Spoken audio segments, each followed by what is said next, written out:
Hi everyone, welcome back to CSC ninety tutorials for you. ఈరోజు video topic అయితే మీరు already తమ్నెల్లో చూసే ఉంటారు కదా. టాపిక్లోకి వెళ్ళే ముందు మీరు కనుక నా ఛానల్ని ఫస్ట్ టైం చూసినట్లయితే ఛానల్ని సబ్స్క్రైబ్ చేసుకోండి, వీడియోస్ని లైక్ చేయండి, అందరికీ షేర్ చేయండి. సో లేట్ చేయకుండా టాపిక్లోకి వెళ్ళిపోదాం. డెవాప్స్ ఫుల్ కోర్స్లో పార్ట్ 3 వచ్చేసి వర్షన్ కంట్రోల్ సిస్టమ్. ఈ వర్షన్ కంట్రోల్ సిస్టంలో మనము ఏ టాపిక్స్ని డిస్కస్ చేస్తామో ఎజెండాతో స్టార్ట్ చేద్దాం. ఫస్ట్ వన్ వచ్చేసి ఇంట్రొడక్షన్ టు వర్షన్ కంట్రోల్. ఇక్కడ మనము అసలు వర్షన్ కంట్రోల్ అంటే ఏంటో తెలుసుకుంటాం. Next basic concepts. వర్షన్ కంట్రోల్లో మనం రెగ్యులర్గా యూజ్ చేసే కొన్ని టర్మ్స్ ఉంటాయన్నమాట. సో ఆ టర్మ్స్ కోసం ఇక్కడ డిస్కస్ చేస్తాం. అండ్ ఫైనలీ వర్షన్ కంట్రోల్ అనేది కంప్లీట్గా వర్షన్ కంట్రోల్ సిస్టమ్ అంటే ఏంటో ఇక్కడ చూస్తాం. అండ్ నెక్స్ట్ వచ్చేసి దీని వర్క్ ఫ్లో ఎలా ఉంటుందో చూస్తాం. అండ్ అడ్వాంటేజెస్, ఈ వర్షన్ కంట్రోల్ వాడడం వల్ల ఉన్న అడ్వాంటేజెస్ని నెక్స్ట్ చూస్తాం. అండ్ నెక్స్ట్ వచ్చేసి టైప్స్ ఆఫ్ వర్షన్ కంట్రోల్. మనకి ఇవి 2 టైప్స్ ఉన్నాయి, వాటి కోసం ఇక్కడ డిస్కస్ చేస్తాం. And next best practices in version control. ఈ అన్ని టాపిక్స్ని ఈ వర్షన్ కంట్రోల్ టాపిక్లో డిస్కస్ చేస్తాం. సో ఫస్ట్ వచ్చేసి ఇంట్రడక్షన్ టు వర్షన్ కంట్రోల్. అసలు వర్షన్ కంట్రోల్ అనేది ఏంటి, ఎలా యూజ్ చేస్తామో తెలుసుకుందాం. ఇప్పుడు నార్మల్గా సాఫ్ట్వేర్ ఎంప్లాయీస్ అందరూ ఒక కంపెనీ ఉందనుకోండి, ఆ కంపెనీకి సో ఫస్ట్ వచ్చేసి introduction to version control.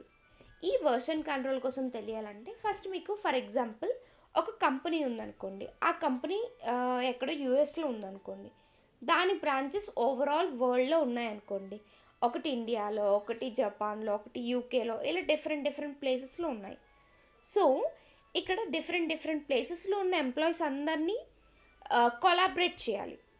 So for example మనం ఒక ప్రాజెక్ట్లో వర్క్ చేస్తాం అనుకోండి, ప్రాజెక్ట్లోని అందరూ ఉన్న టీమ్మేట్స్ అందరూ ఒకే లొకేషన్ ఉండరు, డిఫరెంట్ లొకేషన్స్ ఉంటారు. సో వాళ్ళందరినీ కొలాబరేట్ చేయడానికి వర్షన్ కంట్రోల్ అనేది యూజ్ అవుతుంది. అది ఎలా అనేది నెక్స్ట్ చూద్దాం. సో ఇప్పుడు ఫర్ ఎగ్జాంపుల్ చూసుకుంటే వీళ్ళంతా ఒక టీం అనుకోండి, ఒక్కొక్కరు ఒక్కొక్క డిఫరెంట్ లొకేషన్స్ నుంచి వర్క్ చేస్తున్నారు అనుకుందాం. సో ఇప్పుడు ఒక టీమ్మేట్ చేసిన కోడ్ చేంజెస్ని ఇంకొకరు చూడాలనుకుంటే ఎలా అవుతుంది? సో వాళ్ళు చేసిన కోడ్ అనేది మనకి వర్షన్స్లోని స్టోర్ చేసుకుంటాం అన్నమాట. సో ఫర్ ఎగ్జాంపుల్ ఒకరు ఒక వర్షన్లో చేశారనుకోండి, సో వాళ్ళకి ఒక పర్టికులర్ బ్రాంచ్ ఉంటుంది, అందులో కోడ్ చేంజెస్ చేశారు.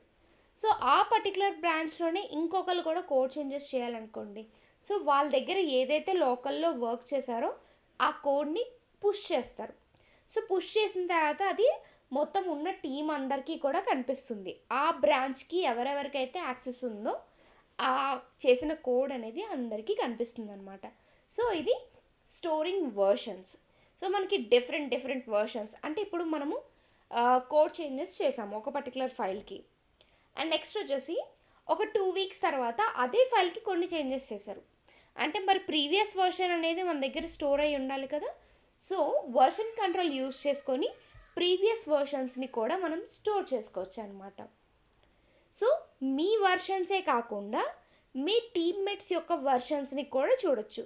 వాళ్ళు దీనికన్నా ముందు ఏ చేంజెస్ చేశారు, ఈ పర్టికులర్ ఫైల్లో వాళ్ళు ఏ చేంజెస్ చేశారు, ఈ పర్టికులర్ లైన్ దగ్గర ఎవరు ఏ చేంజెస్ చేశారు అనేది మనము చూడొచ్చు ఈ వర్షన్ కంట్రోల్ ద్వారా. అండ్ ఇప్పుడు ఒకవేళ మనకి కొన్ని రోజుల తర్వాత ఒక 2 మంత్స్ తర్వాత సడన్గా మనం ముందు చేంజెస్ చేసింది కావాలి అంటే ఆ వర్షన్స్ని మనం రీస్టోర్ కూడా చేసుకోవచ్చు అనమాట. ఇది ఒక kind of benefit version control వల్ల. అండ్ నెక్స్ట్ ఇప్పుడు వచ్చేసి మనము డేటాని ఒకరు వర్క్ చేసి పుష్ చేస్తున్నారు అండ్ ఒకరు పుల్ చేసుకుంటున్నారు. ఇదంతా ఏంటి, అసలు ఎక్కడ ఏం జరుగుతుందో తెలుసుకోవాలనుకున్నా కూడా మనము వర్షన్ కంట్రోల్ ద్వారా మనం తెలుసుకోవచ్చు అనమాట. For example A user A changes చేశాడు, ఏ యూజర్ ఎప్పుడు పుష్ చేశాడు అండ్ ఏ చేంజెస్ చేసి పుష్ చేశాడు అంతా కూడా డిస్క్రిప్షన్గా మొత్తం డీటెయిల్స్ అన్నీ మనకు వచ్చేస్తాయి అన్నమాట. సో ప్రతిదీ కోడ్ ఏదైతే కోడ్ ఉందో బ్రాంచెస్ ఉన్నాయో ఏం జరుగుతున్నా మనకి ప్రతిదీ అప్డేట్ అయితే వచ్చేస్తుంది ఈ వర్షన్ కంట్రోల్ ద్వారా. అండ్ ఎప్పుడైనా మనకి డేటా మిస్ అయినా బ్యాకప్ కూడా చేసుకోవచ్చు అనమాట. సో ఇవన్నీ కూడా వర్షన్ కంట్రోల్ యూజ్ చేయడం వల్ల ఉన్న బెనిఫిట్స్ అనమాట. సో ఇక్కడ చూసుకుంటే కొలాబరేషన్ అంటే అందరూ కలిపి వర్క్ చేయడానికి ఒక ఎన్వైర్న్మెంట్ లాగా ఇది వర్క్ అవుతుంది.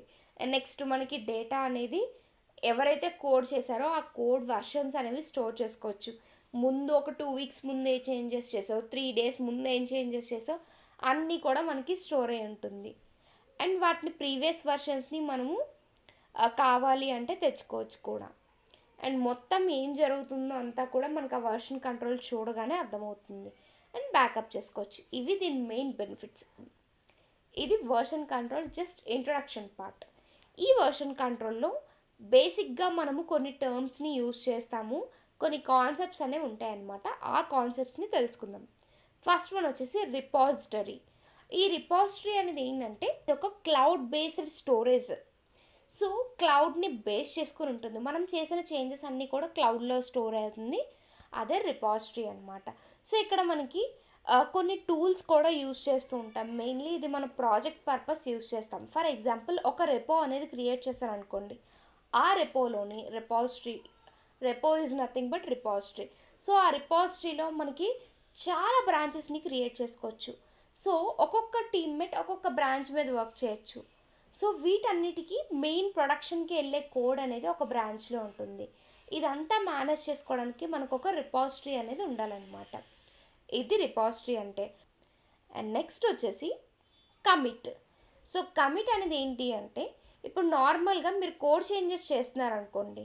సో కోడ్ చేంజెస్ చేయడం బట్టి ఏమవుతుంది అంటే మీరు లోకల్గా ఒక ఏదో రిక్వైర్మెంట్ బేస్ చేసుకొని కోడ్ చేంజెస్ చేశారనుకోండి. సో ఆ కోడ్ చేంజెస్ ఏమవుతుంది అంటే వేరే వాళ్ళు చూడాలంటే మీరు దాన్ని కమిట్ చేయాలి, పుష్ చేయాలన్నమాట కోడ్ని. సో పుష్ చేస్తున్నారంటే అది ఏమవుతుంది అంటే మీ దగ్గర ఏదైతే ఉందో లోకల్లో ఉన్నది అది అందరికీ కనిపించేటట్టు పుష్ చేస్తున్నాం. Push is nothing but commit. So commit చేసినప్పుడు మనము డిస్క్రిప్షన్ రాసి ఏ చేంజెస్ చేసామో దేనికోసం చేసామో ఒక డిస్క్రిప్షన్ అనేది రాసి మనం పుష్ చేస్తాం. సో పుష్ చేసిన తర్వాత అవతల పర్సన్ దాన్ని చూడాలంటే పుల్ ఆపరేషన్ పెర్ఫామ్ చేసి మీ కోడ్ చేంజెస్ని చూస్తారనమాట. ఏ ఫైల్స్లో ఎక్కడెక్కడ మీరు కోడ్ చేంజెస్ చేశారనేది ఈజీగా తెలుసుకోవచ్చు. ఇది కమిట్ అంటే. ఈ బ్రాంచింగ్ అనేది ఏంటి అంటే మెయిన్ బ్రాంచ్ ఏదైతే ఉందో దాని నుంచి అదే కోడ్ని బ్రాంచెస్ కింద క్రియేట్ చేసుకొని వాటిలో టీం వాళ్ళు వర్క్ చేస్తారనమాట. సో ఫర్ ఎగ్జాంపుల్ రిక్వైర్మెంట్ వచ్చేసి ఒకలేమో ఒక మాడ్యూల్ మీద వర్క్ చేయాలి, ఇంకొకలేమో ఇంకో మాడ్యూల్ మీద వర్క్ చేయాలనుకోండి. సో వీళ్ళు ఏం చేస్తారంటే 2 డిఫరెంట్ బ్రాంచెస్ని క్రియేట్ చేసుకుంటారు. క్రియేట్ చేసి మెయిన్ బ్రాంచ్ నుంచి 2 డిఫరెంట్ బ్రాంచెస్ని క్రియేట్ చేస్తారు. సో ఇప్పుడు వీళ్ళు వర్క్ చేసింది వేరే వేరే బ్రాంచ్, వేరే వేరే మాడ్యూల్స్ అండ్ వేరే వేరే బ్రాంచెస్. సో ఇప్పుడు అంతా కోడ్ టెస్టింగ్ అంతా అయిపోయిన తర్వాత దీన్ని మర్జ్ చేస్తారనమాట. సో మర్జ్ చేసిన తర్వాత అది ఎలాంటి చేంజెస్ వల్ల ఎలాంటి ఇష్యూస్ రాకుండా ఉంటే దాన్ని అప్పుడు మళ్ళీ మెయిన్ బ్రాంచ్లోకి పంపిస్తారు. ఇదంతా కూడా బ్రాంచింగ్ అని చెప్పొచ్చు. అండ్ నెక్స్ట్ వచ్చేసి మర్జ్. నేను ఆల్రెడీ చెప్పా కదా మర్జ్ అనేది ఎలా జరుగుతుందో. ఇప్పుడు for example feature branch create చేశారు. మాస్టర్ అంటే మెయిన్ బ్రాంచ్ అనమాట. సో మెయిన్ బ్రాంచ్ని బేస్ చేసుకొని ఫీచర్ బ్రాంచ్ వచ్చింది. సో ఫీచర్ బ్రాంచ్లో కొన్ని చేంజెస్ చేశారు. అది పర్ఫెక్ట్గా వర్కౌట్ అయింది. వర్కౌట్ అయిన తర్వాత దాన్ని మళ్ళీ పుష్ చేయాలి. సో దాన్ని మళ్ళీ పర్ఫెక్ట్గా వర్కౌట్ అయింది. సో వర్కౌట్ అయింది అంటే ఇప్పుడు మీరు చేసిన చేంజెస్ అనేవి మాస్టర్ బ్రాంచ్లోకి మర్జ్ చేసుకోవాలన్నమాట. సో దాన్ని మనం మర్జింగ్ అంటాం. మన చేంజెస్ని మాస్టర్ బ్రాంచ్లోకి మర్జ్ చేస్తామన్నమాట. ఇది మర్జింగ్ అంటే. అండ్ నెక్స్ట్ వచ్చేసి కాన్ఫ్లిక్ట్ రిజల్యూషన్. ఈ కాన్ఫ్లిక్ట్ రిజల్యూషన్ అనేది ఎప్పుడు వస్తుంది అంటే ఫర్ ఎగ్జాంపుల్ ఇద్దరు డెవలపర్స్ ఒకే ఫైల్ మీద వర్క్ చేస్తున్నారనుకోండి. ఇప్పుడు ఇద్దరు ఒకేసారి పుష్ చేశారనుకోండి. సో ఏమవుతుంది చేంజెస్ అనేవి అక్కడ మర్జ్ కాన్ఫ్లిక్ట్స్ అనేవి ఏర్పడుతుంది. సో ఇప్పుడు ఫస్ట్ ఎప్పుడైనా సరే పుల్ చేసుకోవాలి చేంజెస్ పుల్ చేసుకొని మీ చేంజెస్ అన్నిటిని అంటే అవతల వాళ్ళ చేంజెస్ని పుల్ చేసుకున్న తర్వాత మీ చేంజెస్ చేసుకోవాలి. సో ఇప్పుడు పుష్ చేస్తారు. పుష్ చేసినప్పుడు ఏంటి అంటే అవతల పర్సన్ చేసిన చేంజెస్ కూడా మీ దాంట్లోకి వస్తాయి అన్నమాట. అండ్ నెక్స్ట్ వచ్చేసి హిస్టరీ అండ్ ట్రాకింగ్. ఇప్పుడు మీ టీమ్మేట్స్ ఆ పర్టికులర్ ఫైల్లో ఎవరెవరు చేంజెస్ చేశారు, ఎప్పుడు చేశారు మొత్తం అంతా కూడా మనం ట్రాక్ చేయొచ్చు. ఇదొక మెయిన్ కాన్సెప్ట్ అనమాట ఇది. సో మీరు టీంలో వర్క్ చేసేటప్పుడు ఇవన్నీ తెలుస్తాయి. అండ్ నెక్స్ట్ వచ్చేసి కొలాబరేషన్. ప్రతి ఒక్కరు టీంలో ప్రతి ఒక్కరితో మనం కొలాబరేట్ అవుతాం, ఎందుకంటే వాళ్ళు చేసిన వర్క్ అంతా మనకు కనిపిస్తుంది, మనం చేసింది వాళ్ళకి కనిపిస్తుంది. It is nothing but collaboration. Okay. And next వచ్చేసి రివర్టింగ్ చేంజెస్. ఇప్పుడు మీరు చేంజెస్ చేసేయడం, మీరు ఒక రిక్వైర్మెంట్ బేస్ చేసుకుని చేంజెస్ చేశారనుకోండి, అలా చేసిన తర్వాత అది సరిగ్గా వర్క్ అవ్వలేదు, అంటే టెస్ట్ చేసినప్పుడు ఫెయిల్ అయింది. అప్పుడు ఏం చేయాలి? ఆ చేంజ్ని రివర్ట్ చేయాలన్నమాట. అంటే ఆ చేంజ్ ఉండకుండా మళ్ళీ రివర్ట్ చేస్తాం. రివర్ట్ ఈజ్ నథింగ్ బట్ మనము ఆ చేంజ్ని డిలీట్ చేస్తున్నాం అనమాట. అలా ఇవి మెయిన్గా యూజ్ చేసే కొన్ని బేసిక్ టర్మ్స్. ఇవి వస్తే మీకు మోస్ట్లీ అర్థమైపోతాయి. అండ్ నెక్స్ట్ వచ్చేసి ఇప్పుడు వర్షన్ కంట్రోల్ సిస్టమ్ అంటే ఏంటో పూర్తిగా తెలుసుకుందాం. ఈ వర్షన్ కంట్రోల్ సిస్టమ్ అనేది ప్రతి చేంజెస్ ఎవరైతే టీమ్మేట్స్ ఉంటారో ఆ టీమ్మేట్స్ ఫైల్లో కానీ, ఒక సెట్ ఆఫ్ ఫైల్స్ కానీ, ఒక పర్టికులర్ సెట్ ఆఫ్ ఫైల్స్లో కానీ, సింగిల్ ఫైల్లో కానీ చేసిన ప్రతి చేంజ్ని రికార్డ్ చేస్తుంది ఈ వర్షన్ కంట్రోల్ సిస్టమ్ అనేది. ఓకే. అండ్ ఎలా అంటే ఈ పర్టికులర్ వర్షన్లో ఇలా జరిగింది, నెక్స్ట్ ఇప్పుడు దాని నెక్స్ట్ ఇంకెవరైనా చేంజెస్ చేస్తే దాని వర్షన్ వేరు, అలా ప్రతిసారి వర్షన్స్ అనేవి మారుతూ ఉంటాయి అన్నమాట. సో ఇప్పుడు ఎప్పుడైనా మనకు కావాలంటే ఆ పర్టికులర్ వర్షన్ని మనం తెచ్చుకోవచ్చు. సో ఇప్పుడు ఏంటి అంటే ఇక్కడ ఒక చిన్న ఇష్యూ కూడా ఉండొచ్చు. అదేంటి అంటే ఇప్పుడు మీరు ఒక వర్షన్ మీద వర్క్ చేస్తున్నారు, వేరే ఒక పర్సన్ ఉన్నారు మీ టీమ్మేటే, పుల్ తీసుకోకుండా పాత వర్షన్ మీద వర్క్ చేశారనుకోండి, సో కొత్త వర్షన్లో ఉన్న చేంజెస్ వాళ్ళ దగ్గర ఉండవు. సో అప్పుడు ఏమవుతుంది అంటే డేటాని పుష్ చేయలేరనమాట, కాన్ఫ్లిక్ట్స్ అనేవి వస్తాయి. సో ఇప్పుడు ఏం చేయాలి అంటే ఎవరైతే టీమ్మేట్స్ ఉన్నారో టీం అంతా కూడా సేమ్ వర్షన్ మీద వర్క్ చేయాలి. ఇది వర్షన్ కంట్రోల్ కోసం. అండ్ నెక్స్ట్ ఇంకా దీని వర్క్ ఫ్లో అనేది ఇంకొంచెం డీటెయిల్గా చూద్దాం. ఇక్కడ మనకు ఒక రిపాజిటరీ ఉంది. రిపాజిటరీలో మనకి డిఫరెంట్ బ్రాంచెస్ ఉన్నాయి. Work flow 1, work flow 2, work flow 3 అని డిఫరెంట్ బ్రాంచెస్ ఉన్నాయి. సో ఇప్పుడు వర్క్ ఫ్లో 1లో ఒక 5 మెంబర్స్ వర్క్ చేస్తున్నారు అనుకోండి. సో 5 మెంబర్స్ కమిట్స్ చేస్తారు, పుష్ చేస్తారు, పుల్ చేసుకుంటారు కోడ్, ఇదంతా జరుగుతుంది. అండ్ సెకండ్ బ్రాంచ్ మీద ఒక 3 మెంబర్స్ వర్క్ చేస్తున్నారు అనుకోండి. సో ఇవన్నీ సేమ్ ఎలా అయితే పుష్ పుల్ ఆపరేషన్స్ అన్నీ జరుగుతాయి, ఈ స్టోరీ అంతా కూడా, ఈ చేంజెస్ అన్నీ కూడా మనకి రెపోలో సేవ్ అవుతాయి అన్నమాట. సో మీరు ఆ పర్టికులర్ బ్రాంచ్కి వెళ్ళి చూసినా మీరు ఏం చేంజెస్ చేశారు, ఎప్పుడు చేశారు అన్నీ డీటెయిల్గా కనిపిస్తాయి అన్నమాట. ఈ వర్షన్ కంట్రోల్ అనేది ఇలా వర్క్ అవుతుంది. కమిట్స్, పుష్ ఆపరేషన్స్ అంటే కోడ్ని పుష్ చేయడానికి, కోడ్ని కమిట్ చేయడం, ఇవన్నీ కూడా మనకి అక్కడ కనిపిస్తాయి అన్నమాట. నెక్స్ట్ వచ్చేసి దీని అడ్వాంటేజెస్ ఏమున్నాయి. అడ్వాంటేజెస్ అనేది మోస్ట్లీ చెప్పాలంటే మనకి సోర్స్ కోడ్ అనేది మేనేజ్ చేయడానికి, ప్రొటెక్ట్ చేయడానికి బాగా యూజ్ అవుతుంది. ఎందుకంటే సోర్స్ కోడ్ని మీ బ్రాంచ్ మీరు ఎవరైతే ఉన్నారో వాళ్ళే చూడగలరు. ఆ రెపో ఎవరికైతే యాక్సెస్ ఉందో వాళ్ళే చూడగలరు అనమాట. ఇప్పుడు ఆ రిపోజిటరీ పబ్లిక్ అనుకోండి, ఎవరైనా చూడొచ్చు. ఒకవేళ ప్రైవేట్గా ఉంది అంటే మీ టీమ్మేట్స్ తప్ప ఎవరు చూడలేరు. ఇది first advantage. And second one వచ్చేసి ప్రతి మోడిఫికేషన్స్, కోడ్ చేంజెస్ చేసిన ప్రతిసారి ప్రతిదీ స్టోర్ చేస్తుంది అనమాట. సో ట్రాక్ అనేది మెయింటైన్ చేస్తుంది. అండ్ నెక్స్ట్ వచ్చేసి ఇంకా అర్లియర్ వర్షన్స్ ఆఫ్ కోడ్ కూడా మనకి కంపేర్ చేసుకోవచ్చు. ముందు వర్షన్ ఎలా ఉంది, ఒకవేళ దీనికన్నా మీ కోడ్ చేంజెస్ ముందు ఎవరైతే చేశారో వాళ్ళ వర్షన్ ఎలా ఉంది, మీ వర్షన్ ఎలా ఉందో కూడా కంపేర్ చేసుకోవచ్చు. అండ్ నెక్స్ట్ వచ్చేసి బ్యాకప్. ఎప్పుడైనా ఏదైనా ఇష్యూస్ వస్తే మనకి కోడ్ అనేది బ్యాకప్ కూడా చేసి ఉంచుతుంది అనమాట. ఇవి దీని మెయిన్ అడ్వాంటేజెస్. ఇవి కాకుండా అడ్వాన్స్డ్ కూడా ఉన్నాయి. అవి మనకి వర్షన్ కంట్రోల్ సిస్టమ్గా యూజ్ చేసేవి చాలా ఉన్నాయి. AWS code commit, GitHub, GitLab, Beanstalk, ఇవన్నీ కూడా మనం వర్షన్ కంట్రోల్ సిస్టమ్కి యూజ్ చేస్తామన్నమాట. సో వీటిలో మీ ప్రాజెక్ట్ రిలేటెడ్గా ఏదైతే యూజ్ చేస్తున్నారో దాన్ని నేర్చుకుంటే సరిపోతుంది. ఇది నేర్చుకోవడానికి మోస్ట్లీ ఒక 30 మినిట్స్ లేదంటే 1 అవర్ కన్నా ఎక్కువ పట్టదు. ఏవైనా సరే, ఏడబ్ల్యూఎస్ కోడ్ కమిట్ అయినా, గిట్ ల్యాబ్ అయినా, గిట్ హబ్ అయినా, ఏదైనా సరే. ఈ వర్షన్ కంట్రోల్ సిస్టమ్ అనేది మనకి 2 టైప్స్ ఉంది. Centralised version control, distributed version control. Centralised version control అంటే ఏంటంటే మనకి ఒకే ఒక సెంట్రల్ రిపో ఉంటుంది.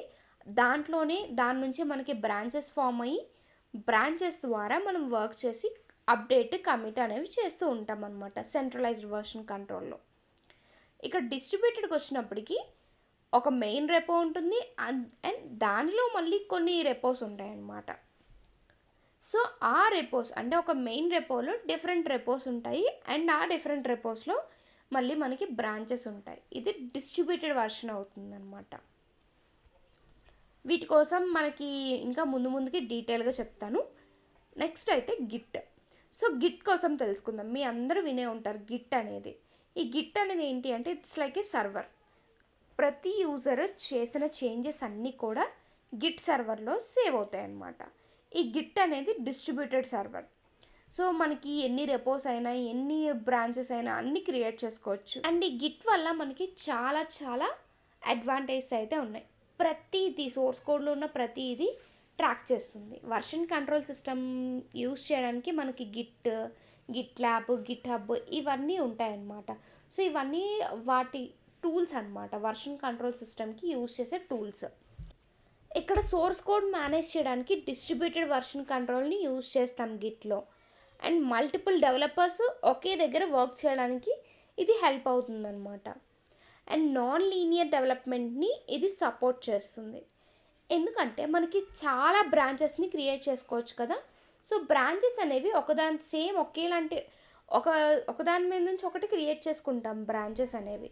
సో అవన్నీ మనకి నాన్ లీనియర్గా సేమ్గా క్రియేట్ చేసుకోము.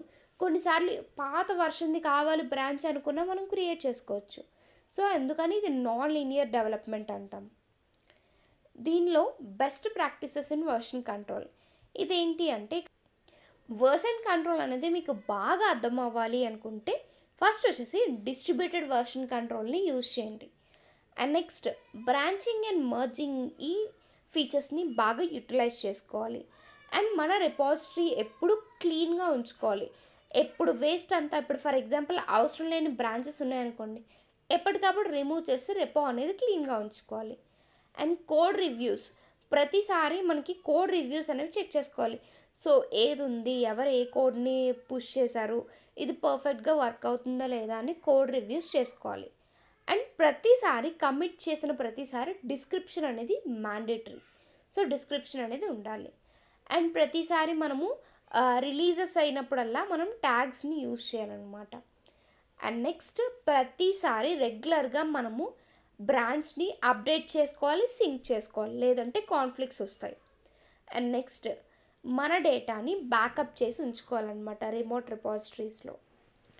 ఇవి మెయిన్లీ చేస్తూ ఉంటే మీకు యూజ్ చేయడం అనేది ఈజీగా వచ్చేస్తుంది వర్షన్ కంట్రోల్ అనేది.